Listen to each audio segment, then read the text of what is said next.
Because kama mwenye anauza drugs angekuwa anatumia drugs mwenyewe, drugs could have stopped because angekuwa amejisi.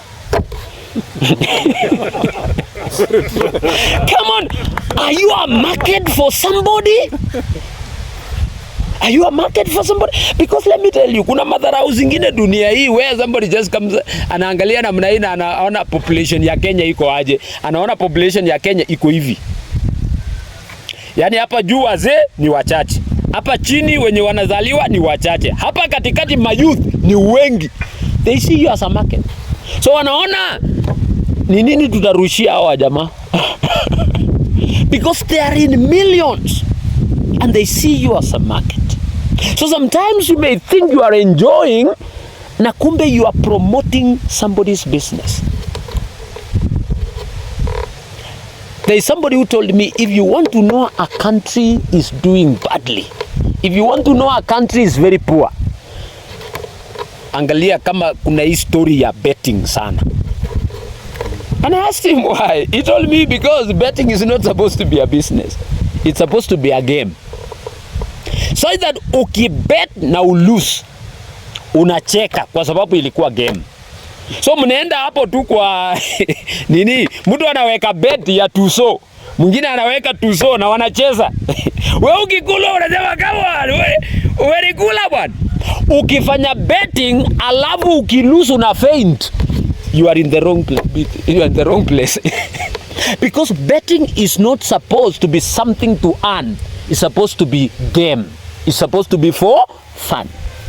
Lakini sasa Kenya inafanywa ni kama ni opportunity ya ku win something. Form 1 bado hamjafika hesabu ya probability.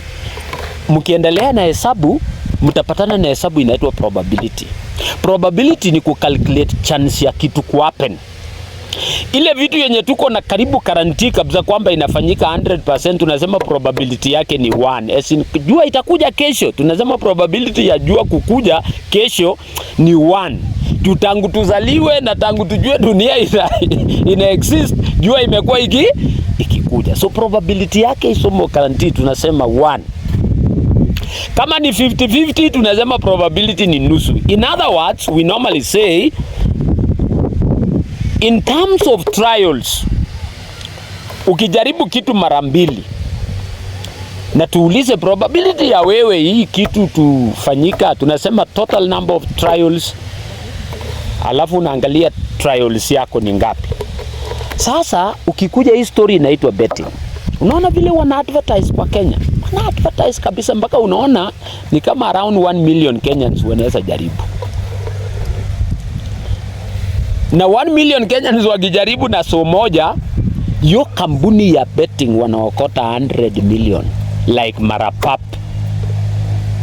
1 million Kenyans wanajaribu wanaokota 100 million. Out of that 100 million wanatoa milioni moja. Na wanasema 1 millionaire every day. That's why that betting company does not belong to your uncle and your cousin does not own it. It's for the big boys. Lakini naye tena hakuna shida kwa sababu hawalazimishi mtu. Ni wewe tu umejaribu. Wacha tupike probability yako ya kuwin. Tumesema probability is your number of trials times the total number of trials. Wewe ni Mkenya moja na Wakenya ngapi wamejaribu? 1 million. What's your probability of winning? 1 over 1 million. 0.000000. Alafu wanakuletea mtu mmoja ya kutestify. Haki kitu ni ukweli, mimi nijaribu, nilikuwa tumeniweka tu mara 5 na nikawin. Anaambiwa sasa unaambia nini Wakenya? Wakenya ninawaambia hii kitu ni ya ukweli, waendelee kujaribu. Sisi wenye tumelusa hatujawahi pewa chance ya kutoa ushuhuda. Criminal. It's not a forgiving society and we have to tell you the truth. This world doesn't care. How many people have committed suicide after losing in these betting things? Including some guy, hapa Eldoret moja ali commit suicide after losing 80 million in betting. including one guy alikuwa anafanya hapa Equity, ile nini ya market. He was fired kwa sababu aliiba pesa jioni na akasema naenda kuweka chalkboard, kesho nitarudi na kuja kulipa ya kampuni, alafu mimi naenda na ile nimewin, naenda kuanza biashara. 100,000 alienda nayo, ilienda ikachomeka. Came the following day, lost his job. What am I telling you these things? This society is not forgiving. It will never smile at you. So you must subject these things under your control. You must subject your desires under your control.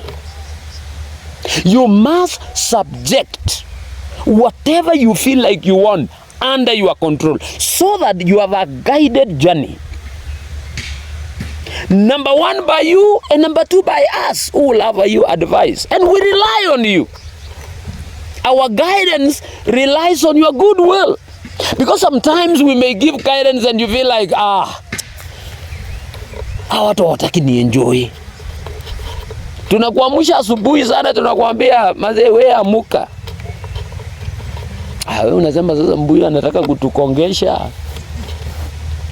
If your father created his investment by waking up at 5 a.m., wake up at 4 a.m. They say you can never solve a problem at the level it was created. I normally tell people, imagine the intelligence that your father has used to create something, and then you want to come and use stupidity to manage it. How? It will never work. So what am I saying? We completely rely on you on the productive process, that please learn the ropes. I want you guys, you have examples in your dads and others, and even others that probably you will see that their achievements are greater. And I want to tell you, these are fellas who started with the trial and error. You are lucky when you are getting a speaker in such a sitting. These people had no speaker. They made a lot of mistakes. Unaangukia at 10. That's why you realize you are doing, you are 40, you are doing at 50. Ndio unaanza kuendesha gari. You can imagine. You guys are driving before 20. You know, what makes you not rule the world? What makes you not to be one of the next guys, the next sheriffs in town? What makes you?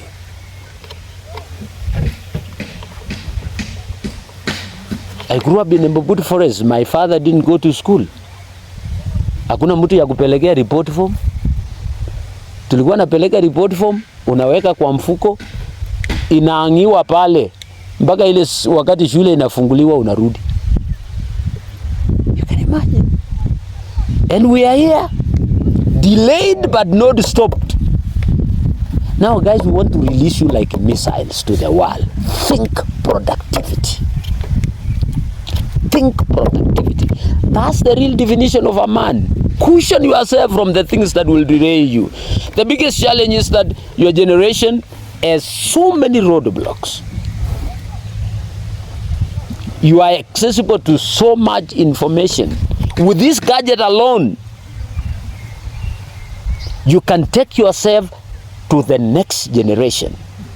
You can look at great things, innovations on YouTube. Let me tell you, you can go to YouTube and you begin to see things. I have a friend of mine who has learned software development through YouTube peke yake. He has never gone to any class.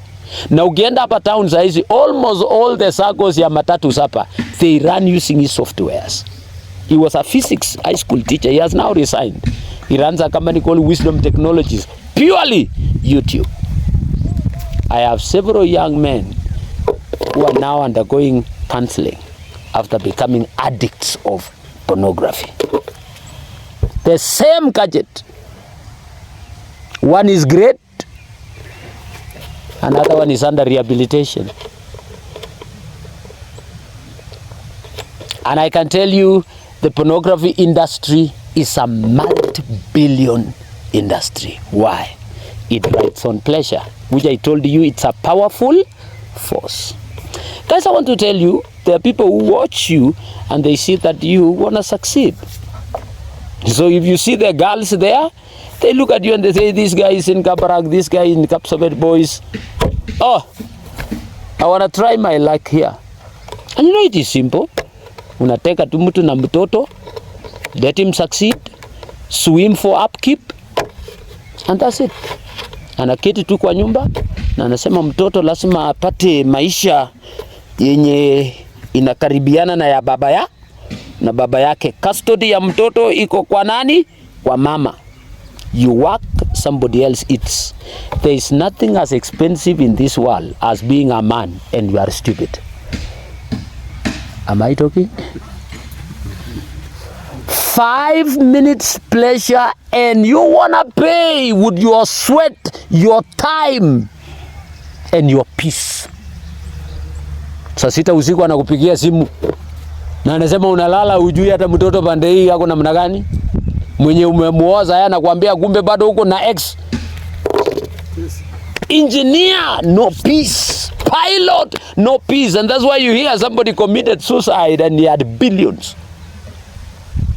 Young men, listen to me. If you ever forget everything I've told you today, just remember one thing. Kilimo told me, don't ever be stupid.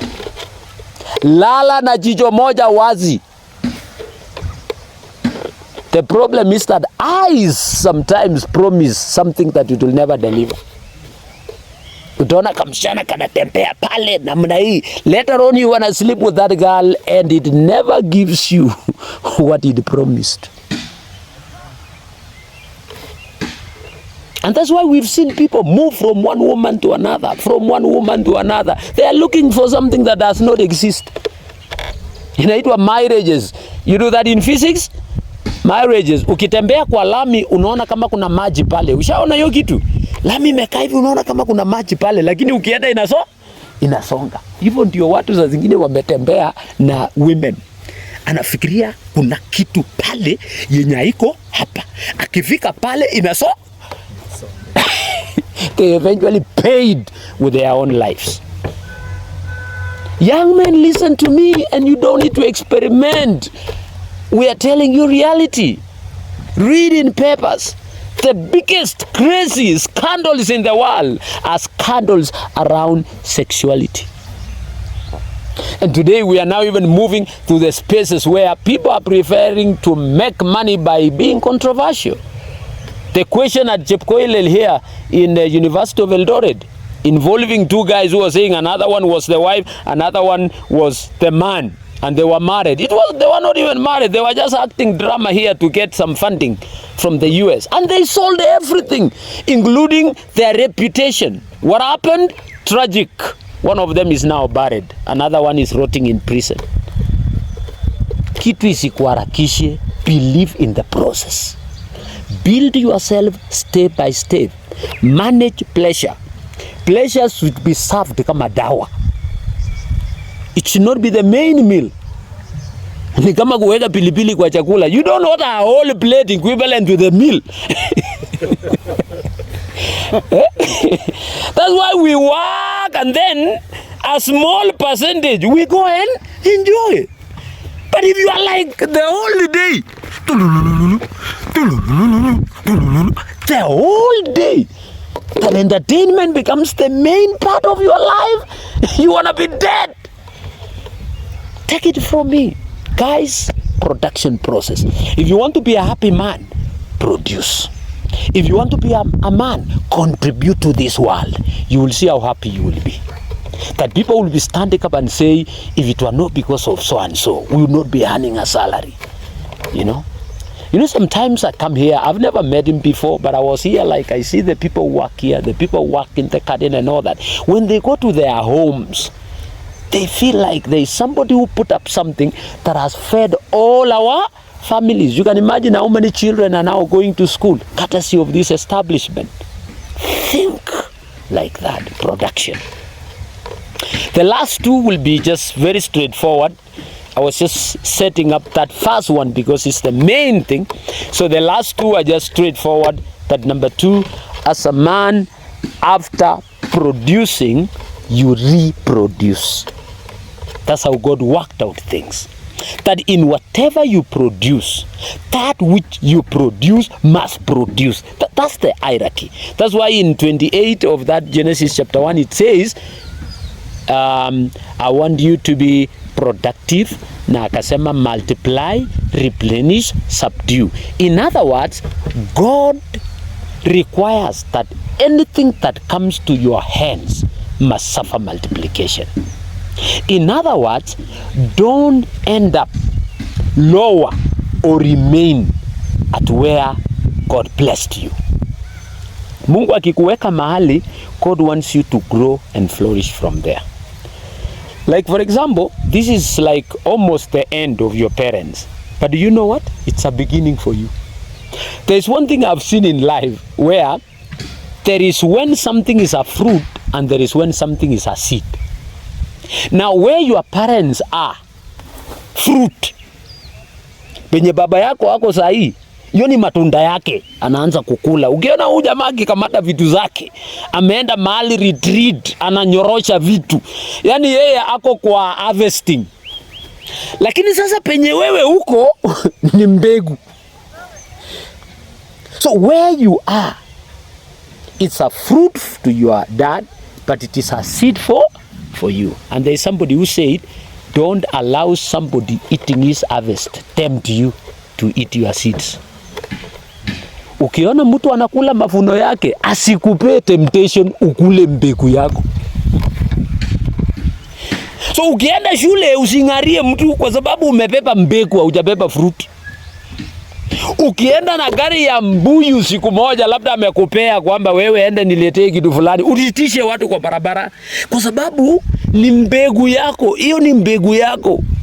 When you go to school na akupee school fees, soma kama kitu kingine. Usiringie mtu ati uko shule fulani, ni mbegu. It's not a destination. What I'm trying to tell you is that this is not your destination. Don't allow it to get into your head. Akikukatia ndeke uende Nairobi, don't allow it to get into your head. Because let me tell you, there are some people who don't have the opportunities that you got. But let me tell you, they are fighting like crazy. When I came to St. Patrick's Iteni, tumetoka mstuni huko, we could not speak English. And you can hear even I'm still struggling up to today. Kuna wajamaa tulisanyana kona, alafu kuna jamaa anaitwa Timothy Kilimo, sasa anafanya kwa ofisi ya CS Murkomen. Akatupeleka kona, yeye alikuwa mbele kidogo na akatuambia mazee, hapa Kiingereza inatulemea. Akasema tunyoroshe watu science ndio tupate room ya kuongea. Sisi tukakamata science bwana, tukanyorosha watu. Ndio unaona mimi ni mzungumzaji na nimesoma maths. Nikapita maths kwa lazima tu ile ya kuredeem phases. Sasa mtu akitaka kukutisha unamwambia hapana, wacha Kiingereza kwanza. Ulipata ngapi maths? Sasa wewe umepata maths kila kitu right. In other words, there are people who come from disadvantaged backgrounds and they fight like wounded lions. Don't allow this thing get into your head. Use whatever you get and generate what you want. This is an opportunity to build your future, to build whatever that belongs to you. Most of the time I tell young people that the intelligence of your father will never cancel your stupidity. However tall your grandfather was, you want to do your own growing. I want you guys to personalize this thing. Don't do it for your dad. Don't do it for your mom. Do it as a man on a mission. So whatever you get, pick it up as a seed. Don't allow it to get into your head. The moment it gets into your head, it messes you up.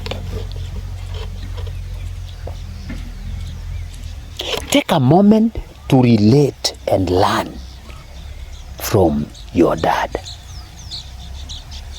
And you see, mothers incubate. I want you to understand that you need to be very careful. There are so many young people, by the goodness of their mothers, they got lost. I have a young man now, I'm struggling with him. The other day, tumelimana na yeye kabisa. Because this boy, the father passed on, and I've been trying to, he's a son to my brother.